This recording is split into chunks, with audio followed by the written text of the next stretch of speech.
മാത്രമല്ല കലാപരമായും സാംസ്കാരികപരമായും വിദ്യാഭ്യാസപരമായും മുന്നിട്ട് നിൽക്കുന്ന ഒരു ജില്ലയാണ് മലപ്പുറം. തീർച്ചയായിട്ടും ഏറ്റവും കൂടുതൽ വിദ്യാർത്ഥികൾ പഠിക്കുന്നതും ഏറ്റവും കൂടുതൽ വിദ്യാർത്ഥികൾക്ക് A+ കിട്ടുന്ന ഒരു ജില്ല തന്നെയാണ് നമ്മുടെ മലപ്പുറം. മലപ്പുറത്തിന്റെ കൽബന്റെ കൽബായ മഞ്ചേരിയിലാണ് ഞങ്ങൾ ഇപ്പോൾ ഉള്ളത്.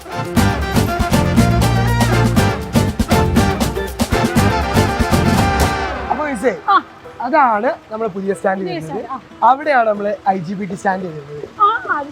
ഇതിന്റെ രണ്ടിന് സെൻട്രലാണ് നമ്മുടെ സൈലം വരുന്നത്. കൊള്ളാം. അപ്പം കുട്ടികൾക്ക് ഇപ്പൊ രാവിലെ സ്കൂളിലേക്ക് വരുന്നതിന് മുന്നേ ട്യൂഷൻ വരാനാണെങ്കിലും വൈകുന്നേരം സ്കൂൾ കഴിഞ്ഞ് ലേറ്റ് ആവും ട്യൂഷൻ വരാനാണെങ്കിലും എളുപ്പത്തിൽ ആക്സസിബിൾ ആയിട്ടാണ് നമ്മുടെ സൈലത്തിന്റെ സെന്റർ.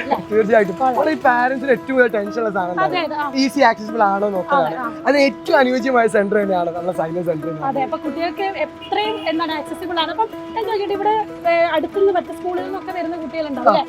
അപ്പം ഏതൊക്കെ സ്ഥലത്ത് മഞ്ചേരി എത്തിങ്ങാന സ്കൂളുണ്ട്, ഗേൾസ് ഉണ്ട്, ബോയ്സ് ഉണ്ട്, ഒരുപാട് സ്കൂളുകൾ വരുന്ന ഒരു എഡ്യൂക്കേഷൻ സെന്റർ തന്നെയാണ് നമ്മളെ ഈ മഞ്ചേരി എന്ന് പറയുന്നത്. ഇതിനെ ആസ്പദമാക്കിയിട്ട് തന്നെയാണ് നമ്മളെ സെന്റർ കിടക്കുന്നത്. സോ എല്ലാ മക്കൾക്കും നമ്മളെ സ്ഥലത്തേക്ക് എത്താൻ പറ്റും. സെന്റർ കണ്ടിട്ടുണ്ടോ? കിടിലൻ സെന്റർ ആണ്, അടിപൊളിയാണ്. കിടിലൻ ഫാക്കൽറ്റീസ് എല്ലാം അടിപൊളിയായിട്ടുള്ള സെന്റർ ആണ്. അത് പോയി നോക്കിയാലോ? നമുക്ക് അങ്ങോട്ട് പോയേക്കാം.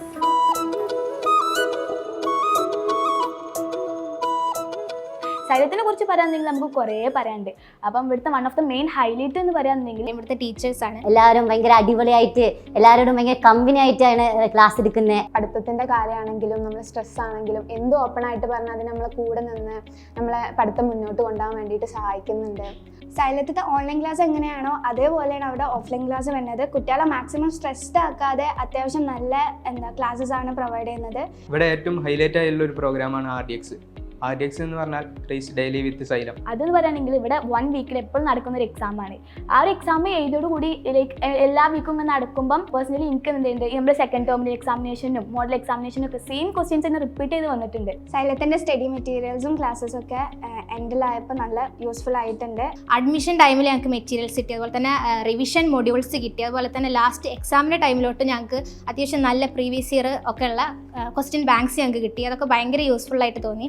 മെയിൻ ക്വസ്റ്റ്യൻസ് ഒക്കെ എന്താ പറയുക ഫുൾ ആ ഒരു അതേപോലെ തന്നെയായിരുന്നു എനിക്ക് എക്സാമിന് വന്നായിരുന്നത്. അതുപോലെ തന്നെ പഠിത്തം എന്ന് മാത്രമല്ല, എല്ലാ ട്യൂഷൻ സെന്റർ എന്ന് പറയുമ്പോൾ പഠിത്തം മാത്രം കൊണ്ടുപോകുന്നതാണ് നമ്മൾ മനസ്സിൽ വരിക. അത് മാത്രമല്ല എന്റർടൈൻമെന്റ് ആയിട്ടും എല്ലാം അടിപൊളിയായിട്ട് തന്നെ സൈലം നമ്മളെ കൊണ്ടുപോകും. നമ്മളിപ്പോൾ ഉള്ളത് മഞ്ചേരി സൈലത്തിന്റെ ട്യൂഷൻ സെന്ററിലാണ്. ഇവിടെ വന്നപ്പോൾ തന്നെ നമുക്ക് കാണാൻ കഴിഞ്ഞത് ഒരു ഫാമിലി അറ്റ്മോസ്ഫിയർ ആണെന്നുള്ളതാണ്. അപ്പോൾ ഈ ട്യൂഷൻ സെന്ററെ കുറിച്ച് കൂടുതലായിട്ട് നമുക്ക് ഇവിടുത്തെ സോഷ്യൽ സയൻസ് ഫാക്കൽറ്റി വിവേക് സാറിനോട് തന്നെ ചോദിക്കാം. അപ്പം എന്താണ് സൈലം മഞ്ചേരി ട്യൂഷൻ സെന്ററിൽ ഈ ഒരു ഫാമിലി ആയിട്ടുള്ള അറ്റ്മോസ്ഫിയർ കൊടുക്കാനുള്ള ബ്യൂട്ടി സീക്രട്ട് എന്ന് പറയുന്നത് എന്താണ്? ആദ്യം പറഞ്ഞ പോലെ തന്നെ സൈലം സെന്റർ എന്നല്ല ഞങ്ങൾ പലപ്പോഴും മഞ്ചേരി സെന്ററിനെ വിശേഷിപ്പിക്കാറ്. സൈലം ഫാമിലി തന്നെയാണ്. ആ ഫാമിലി ബോണ്ടിങ് തന്നെയാണ് സൈലം മഞ്ചേരിയുടെ സ്ട്രെങ്ത് എന്ന് പറയുന്നത്. ഞങ്ങൾ ഫാക്കൽറ്റീസ് ആണെങ്കിലും കുട്ടികളാണെങ്കിലും ഇതൊരു ഫാമിലി പോലെ തന്നെയാണ് ബിൽഡ് ചെയ്തെടുത്തിട്ടുള്ളത്. പിന്നെ മഞ്ചേരി സെന്ററിന്റെ സക്സസിന്റെ രഹസ്യം എന്താണെന്ന് ചോദിച്ചു കഴിഞ്ഞാൽ ടീച്ചിങ് ഇത്രയും പാഷനേറ്റ് ആയിട്ട് കാണുന്ന ആളുകളുടെ ഒരു കൂട്ടമാണ് ഇവിടെ ഉള്ളത്. അപ്പോൾ ആ ഒരു ഡെഡിക്കേഷൻ ഇതിൽ 100% റിഫ്ലക്ട് ചെയ്യുന്നുണ്ട്. അതാണ് മഞ്ചേരി സൈലത്തിന്റെ. അപ്പം കുട്ടികൾ പറഞ്ഞതുപോലെ തന്നെ നല്ല ഒരു ഫാക്കൽറ്റി, അവരുടെ ഒരു സപ്പോർട്ട് അവർക്കുണ്ട്. കാരണം എക്സാം വരുമ്പോഴൊക്കെ ടെൻഷൻസും സ്ട്രെസ്സും ഒക്കെ ഉണ്ടാകും. അപ്പം അതിൽ നിന്ന് അവരെ മറ്റുള്ള ടെൻഷൻസ് ഒക്കെ മാറ്റി അവരെ ഫ്രണ്ട്ലി അറ്റ്മോസ്ഫിയർ പഠിപ്പിക്കുക എന്നുള്ളത് തന്നെയാണ് ഒരു ഫസ്റ്റ് കുട്ടികളെ നോക്കുന്ന ഒരു കാര്യം. അതേപോലെ തന്നെ കുട്ടികൾ വളരെ പോസിറ്റീവായിട്ട് പറഞ്ഞ മറ്റൊരു കാര്യമാണ് ഇവിടുത്തെ സ്റ്റഡി മെറ്റീരിയൽസും അതുപോലെ RDX എക്സാം എന്ന് പറയും. അതിനെക്കുറിച്ച് ഡീറ്റെയിൽ ആയിട്ട് പറയുമോ സാർ? RDX എക്സാം എന്ന് പറഞ്ഞു കഴിഞ്ഞാൽ മഞ്ചേരി സൈലത്തിന്റെ ഒരു എക്സ്ക്ലൂസീവ് പ്രോഗ്രാം എന്ന് വേണമെങ്കിൽ നമുക്ക് പറയാം. റേസ് ഡെയിലി വിത്ത് സൈലം എന്നാണ് ഞങ്ങൾ RDX എന്നുള്ളതുകൊണ്ട് മീൻ ചെയ്യുന്നത്. പ്രധാനമായിട്ടും പഠനം എന്ന് പറഞ്ഞു കഴിഞ്ഞാൽ ഒരു ലേണിംഗ് എന്നതിനപ്പുറത്തോട്ട് ലേണിംഗ് പ്ലസ് ഒരു കോമ്പറ്റീഷൻ എന്നുള്ളൊരു ലെവലിലോട്ട് പഠനത്തെ മാറ്റുക. അതാണ് RDXന്റെ പ്രധാനപ്പെട്ട ലക്ഷ്യം എന്ന് പറയുന്നത്. അതായത് ഒരു കോമ്പറ്റീറ്റീവ് സ്പിരിറ്റോട് കൂടി പഠിക്കുക എന്നുള്ളത്. അപ്പോൾ ആ RDX പ്രോഗ്രാമിന്റെ ഭാഗമായിട്ട് ഞങ്ങൾ കുട്ടികളെ പല പല ഗ്രൂപ്പുകളായിട്ട് തിരിക്കും. ഓരോ ഗ്രൂപ്പിനും ഓരോ ടീച്ചേഴ്സിന് ചാർജ് കൊടുക്കും. വീക്കിലി നമ്മൾ പഠിപ്പിച്ച് തീർന്ന പോർഷൻസ് ആ വീക്കെൻഡിൽ ക്ലാസ്സുകൾ എക്സാംസ് ആയിട്ട് നമ്മൾ കണ്ടക്ട് ചെയ്യും. ആ എക്സാംസിന്റെ മാർക്ക് എന്ന് പറയുന്നത് നമ്മളൊരു പ്രീമിയർ ലീഗ് ഗെയിമിലേക്ക് പോലെ പോയിന്റ് ടേബിൾ എല്ലാം വെച്ചിട്ട് കുട്ടികളെ മുമ്പിൽ പ്രദർശിപ്പിക്കും. എല്ലാ വീക്കിലും ടോപ്പ് സ്കോറേഴ്സിനെ, ടോപ്പ് ടീമിനെ, ടോപ്പ് മെന്ററെ എല്ലാം നമ്മൾ സെലക്ട് ചെയ്യും. അവർക്ക് പ്രൈസ് കൊടുക്കും. അപ്പോൾ കുട്ടികൾക്കുള്ളിൽ ഒരു കോമ്പറ്റീഷൻ മൈൻഡ് സെറ്റ് ചെയ്യാണ്, ബിൽഡ് ചെയ്യാണ്. അപ്പോൾ അതിലൂടെ അവരുടെ ഒരു എഫിഷ്യൻസി കൂട്ടുക. അവരതിനെ കുറച്ചും കൂടെ ഒരു എന്താ പറയുക ഒരു എൻജോയ് പോസിറ്റീവായിട്ട് എടുക്കും. പോസിറ്റീവായിട്ടുള്ള മത്സരം നമ്മൾ അങ്ങനെ ഉദ്ദേശിച്ചിട്ടുള്ളൂ. അത് റിസൾട്ടിന് നല്ല രീതിയിൽ റിഫ്ലക്ട് ചെയ്യാൻ തുടങ്ങി. അപ്പൊ അത് എക്സാം എന്ന് പറയുമ്പോൾ കുട്ടിക്ക് ടെൻഷൻ ആണ്, അല്ലെങ്കിൽ എന്നും എക്സാം ആണെന്നൊക്കെ പറയാം. പക്ഷേ ഇത് കുട്ടികളത് കോമ്പറ്റീഷൻ ആണ്, അതിന്റെ കൂടെ തന്നെ വീക്ക്ലി ആയിട്ടാണ് നടത്തുന്നത് അല്ലേ? അപ്പം കുട്ടികൾ ആ ഒരു മെമ്മറി പവർ അത് കൂട്ടാനും പഠിച്ച് മറന്നു പോകുന്നതിന് മുന്നേ തന്നെ റീഗെയിൻ ചെയ്യാനുള്ള ആ ഒരു സ്പേസും കൂടെ നമ്മൾ കൊടുക്കുന്നത്. തീർച്ചയായും. ഇനിയുള്ള ഈ ഒരു 2024ലേക്കുള്ള പ്ലാൻ ഒക്കെ എങ്ങനെയാണ് നമ്മുടെ ട്യൂഷൻ സെന്ററിൽ നമ്മൾ കൊടുക്കാൻ ഉദ്ദേശിക്കുന്നത്? അടുത്ത വർഷത്തെ അക്കാഡമിക് പ്ലാൻ പറയുകയാണെങ്കിൽ ഞങ്ങൾ SSLC അതുപോലെ +1 +2 CBSE ക്ലാസ്സുകളാണ് നമ്മളിവിടെ കൊടുക്കുന്നത്.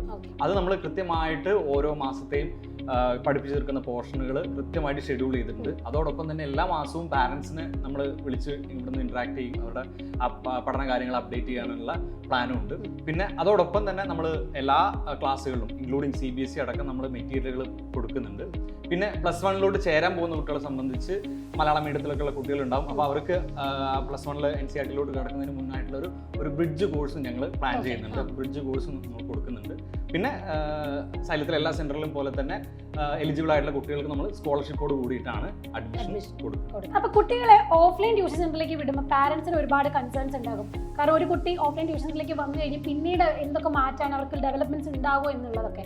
അപ്പം ആ ഒരു കൺസേണിനെ നമ്മൾ എങ്ങനെയാണ് ട്രീറ്റ് ചെയ്യുന്നത്? അവരുടെ കൺസേൺ, ആ ടെൻഷൻസ് നമ്മൾ എങ്ങനെയാണ് മാറ്റി കൊടുക്കുക? സൈലം സെന്റേഴ്സിനെ കുറിച്ച് പറയുകയാണെങ്കിൽ നമ്മൾ നമ്മുടെ അക്കാഡമിക് ഇയർ വളരെ കൃത്യമായിട്ട് പ്ലാൻ ചെയ്തിട്ടുണ്ട്. നമ്മൾ ഓരോ മാസവും കംപ്ലീറ്റ് ചെയ്യേണ്ട പോർഷൻസ് കൃത്യമായി ഷെഡ്യൂൾ ചെയ്ത് അതിന്റെ ടൈമിംഗ്, അത് കംപ്ലീറ്റ് ചെയ്തതിന് ശേഷമുള്ള എക്സാംസ് എല്ലാം ഷെഡ്യൂൾഡ് ആണ്. ഇത് നമ്മൾ ആദ്യം തന്നെ അഡ്മിഷൻ എടുക്കുന്ന സമയത്ത് തന്നെ പാരന്റ്സിന് അത് പറഞ്ഞു കൊടുക്കും. അതിനുശേഷം നമ്മൾ ഓരോ മാസവും എക്സാംസ് കംപ്ലീറ്റ് ചെയ്തതിന് ശേഷം പാരന്റ്സിനെ നമ്മൾ സെന്റേഴ്സിലോട്ട് വിളിച്ചു വരുത്തും. പാരന്റ്സ് മീറ്റിംഗ് പ്രത്യേകമായിട്ട് വിളിച്ചിട്ട് അവരുടെ കൺസേൺസ് എന്തെങ്കിലും ഉണ്ടെങ്കിൽ അതിനെ അഡ്രസ് ചെയ്തിട്ടാണ് നമ്മൾ മുന്നോട്ട് പോകുന്നത്. അവർക്കും അതിൻ്റെതായ ഒരു ഡീറ്റെയിൽ പ്ലാൻ കിട്ടുമ്പോൾ അവർ കമ്മ്യൂണിക്കേഷൻ ഈസി ആവും. കുട്ടികൾക്ക് എന്തൊക്കെ മാറ്റം വരുത്തണമെന്ന് രണ്ടാൾക്കും ആ ഒരു പ്ലാൻ കിട്ടും. തീർച്ചയായും അവർക്കും അറിയാം ഓരോ പോർഷൻസ് എപ്പോഴൊക്കെ കംപ്ലീറ്റ് ചെയ്യണം, എപ്പോഴാണ് എക്സാം എന്നുള്ള. അവരെ സംബന്ധിച്ചും അവരുടെ അക്കാഡമിക് കലണ്ടർ കൃത്യമായിട്ട് അവരെ അത് കുട്ടികൾക്ക് വളരെയധികം യൂസ്ഫുൾ ആണ്.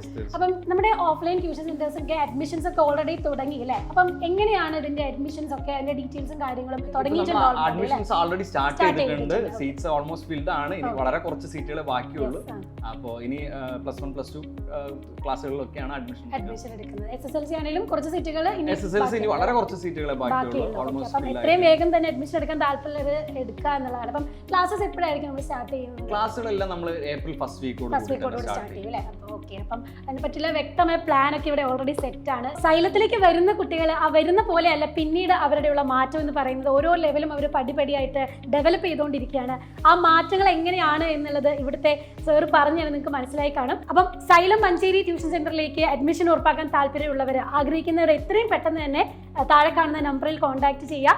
അപ്പോൾ നിങ്ങളുടെ ഫ്യൂച്ചർ എന്താണ് എന്ന് ഡിസൈഡ് ചെയ്യാൻ നിങ്ങൾക്ക് ഇങ്ങോട്ട് നേരെ പോകാം. സൈലത്തെ വിശ്വസിച്ച് നമ്മുടെ മഞ്ചേരി സെന്ററിലേക്ക് വരാം. അപ്പം wish you all the very best.